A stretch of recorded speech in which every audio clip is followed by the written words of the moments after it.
Hello guys, welcome to my YouTube channel. In today's video, we are going to discuss about knee osteoarthritis in detail, and also we are going to discuss about the PT management in detail. As you all know, osteoarthritis of knee is a degenerative disorder. तो इसमें क्या होता है, जो protective cartilage काम करता है उसका थिनिंग शुरू हो जाता है due to wear and tear of the tissues and फिर ये वियर एंड टियर होने की वजह से जो बोन्स होते हैं वो आपस में रब करना शुरू कर देते हैं। तो इस वजह से जॉइंट में pain, swelling, stiffness, range of motion का रिड्यूस होना, वॉकिंग में दिक्कत, क्लाइंबिंग ऑफ स्टेयर्स में दिक्कत, ये सब शुरू हो जाता है।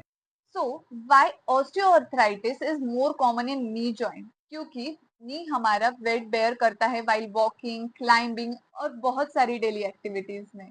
सो इस वजह से वो मोस्ट कॉमनली अफेक्टेड जॉइंट है। Now let's talk about the anatomy of the knee joint. So knee joint is commonly formed by femur, tibia and patella. And the important structures present around the knee joint are synovial fluid, menisci, articular cartilage, ligaments and muscles. अगर हम anatomical structures के with in बात करें तो knee joint में क्या होता है, तो कार्टिलेज का ब्रेकडाउन हो जाता है, जो जॉइंट स्पेस रहती है वो रिड्यूस हो जाती है, वहां पर ऑस्टियोफाइट्स यानी कि बोन स्पर्स फॉर्म होना शुरू हो जाते हैं और जो साइनोवियल फ्लूइड है वहां पर इरिटेशन होने के कारण इंफ्लामेशन होना स्टार्ट हो जाता है। Now what are the causes of OA? Primary OA है तो उसमें क्या होता है, एजिंग या फिर नेचुरल वियर एंड टियर के वजह से ओए ऑकर होता है। And other thing is secondary OA, तो due to obesity, due to previous any injury या फिर कोई लिगामेंट टियर, मेनिस्कस इंजरी होगी या फिर fractures, and there are many more reasons जिसमें मतलब सेकेंडरी ओए ऑकर होता है जिसकी वजह से। The common risk factors is obesity, previous कोई ट्रॉमा हुआ होगा, age age is one of the most important factor, elderly और मिड एज के आगे जो भी है उनमें ओए शुरू हो सकता है दिखना। Rheumatoid arthritis can also be one of the factor, repetitive stress या कोई ऐसी जॉब जिसमें स्क्वाटिंग या फिर नीलिंग। तो अभी अगर हम बात करें सिम्टम्स की तो पेन कब ऑकर होता है, वाइल वॉकिंग, क्लाइंबिंग स्टेयर्स। उसके बाद में अगर आप बहुत चलते हो तो पेन इंक्रीज हो जाता है and when you take a rest so pain starts relieving.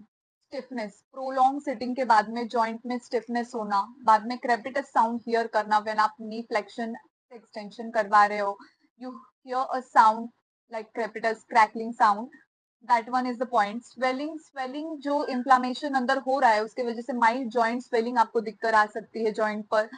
And other than that functionality में डिफिकल्टी, मतलब ज्यादा देर तक आप चल नहीं सकते हो, पेन स्टार्ट हो जाता है।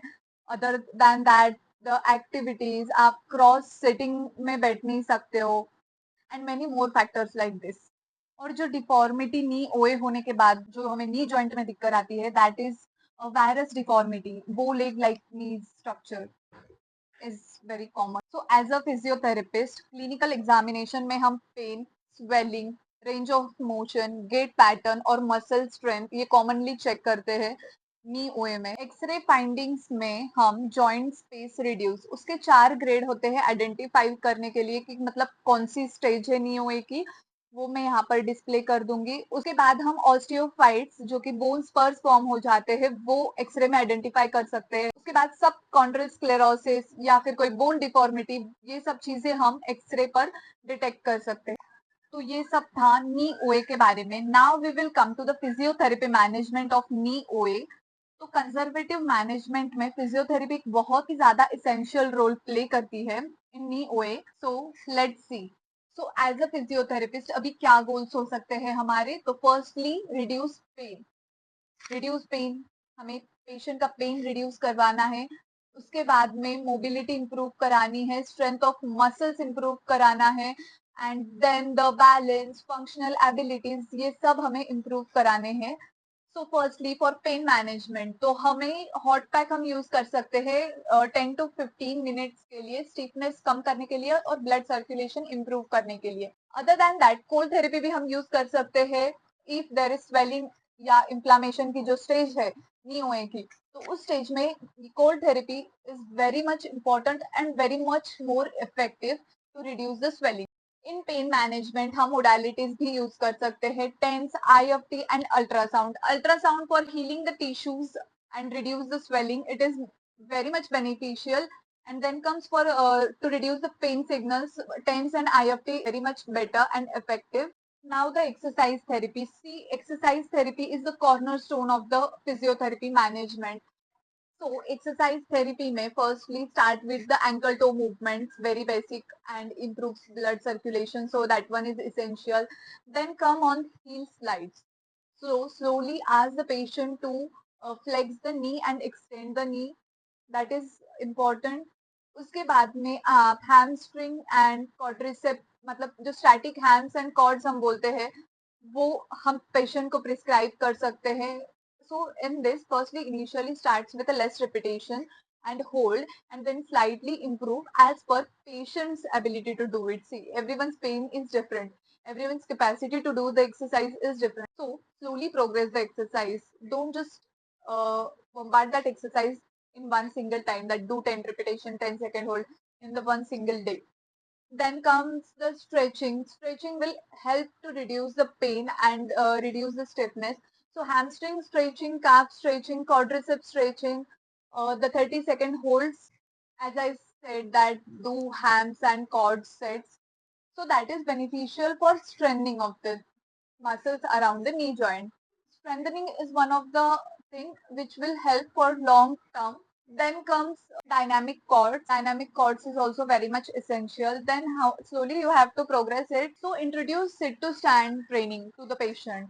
So that is essential for the functional movement. That is one. Then you can ask patient to do SLR, side leg raise, SLR, then clamshells, bridging exercise for the hip strengthening also. Low impact activities like aerobic exercises, cycling, walking, aquatic therapy, swimming.